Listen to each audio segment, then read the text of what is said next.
ในระหว่างวันที่23-26 มิถุนายน 2026 ที่ผ่านมาคณะผู้แทนสาธารณรัฐประชาธิปไตยประชาชนลาวนำโดยท่านบัญชีกัวมัวรองหัวหน้าคณะโฆษณาหุ้มศูนย์กลางภาคพร้อมด้วยคณะได้เข้าร่วมพิธีมอบรางวัล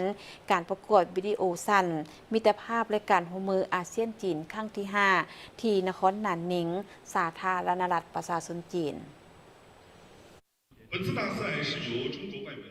พิธีมอบรางวัลดังกล่าวได้จัดขึ้นที่นครหนานหนิงเขตปกครองตนเองเผ่าจ้วงกวางซีสาธารณรัฐประชาชนจีนมีการนำพรรครัฐจากศูนย์กลางจีนและแขวงกวางซีมีผู้แทนจากบรรดาประเทศสมาชิกอาเซียนและจีนเข้าร่วมการแข่งขันวิดีโอสั้นในปีนี้ภายใต้หัวข้อว่าจับมือกันเป็นจิตหนึ่งใจเดียวกันร่วมกันเพื่อความทันสมัยสปป.ลาวได้รับหลายรางวัลที่1ในหัวข้อเรื่องกลิ่นหอมของซาสร้างโอกาสให้แม่หญิงในภาคพื้นผลิตร่วมโดยสปป.ลาวสปป.จีนเมียนมาและไทย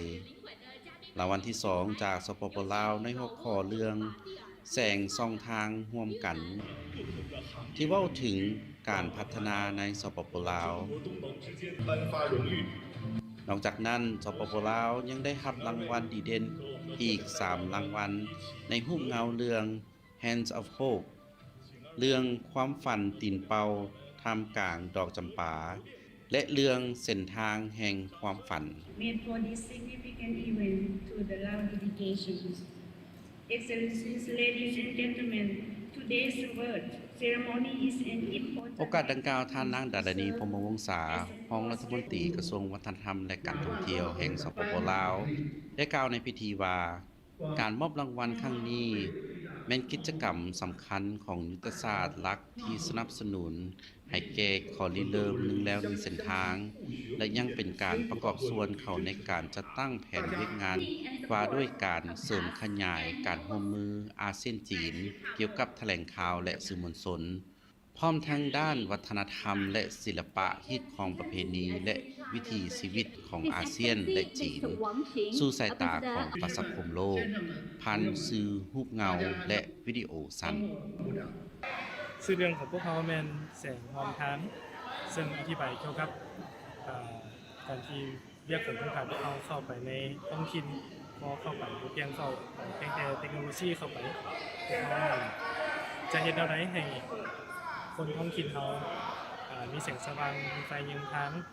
มีไฟฟ้าใช้ที่ว่าใช้เกิดแล้วเขาสามารถไปน้ำขายได้ตื่นน้องซื้อเทมดาเพชรสลัดมาจากบริษัท TLT เจ้าซึ่งปัจจุบันนี้วิดีโอที่ทางพวกน้องได้ส่งเข้าประกวดในครั้งนี้จะเป็นวิดีโอสั้นที่ว่าก่อนหน้านี้น้องได้เฮ็ดเวียกเกี่ยวกับทางรถไฟซึ่งในวิดีโอนั้นเขาจะได้เล่าเรื่องถึงจากคนเบื้องหลังเนาะสู่คนเบื้องหน้าก็คือคนเบื้องหลังคนที่เป็นเบื้องหลังในการสร้างทางรถไฟหรือว่าเป็นส่วนหนึ่งของการก่อสร้างทางรถไฟจนปัจจุบันนี้ก็คือได้เป็นแขกหรือว่าเป็นผู้โดยสารที่นั่งทางรถไฟเจ้าในโอกาสดังกล่าวต่างหน้าจากสื่อโทรภาพกัมพูชาอินโดนีเซียลาวมาเลเซียเมียนมาและจีนได้เข้าร่วมพิธีเปิดโครงการสร้างสรรค์และการสื่อสารด้านดิจิทัลและอัจฉริยะอาเซียนจีนสำหรับรูปเงาสั้นหรือไมโครดราม่าโดยห้องผู้อำนวยการใหญ่โทรภาพแห่งชาติลาวต่างหน้าโทรภาพของลาวให้เกียรติกดปุ่มโครงการดังกล่าวแม่นเปิดกว้างให้แก่นักสร้างสรรค์จากบรรดาประเทศที่เข้าร่วมซึ่งเป็นการส่งเสริมการนำใช้เนื้อหาที่สร้างขึ้นโดยปัญญาประดิษฐ์หรือ AI ในตลอดกระบวนการสร้างสรรค์เพื่อสุกยู่การประดิษฐ์สร้างใหม่ในการผลิตทางด้านวัฒนธรรมของภาคพื้น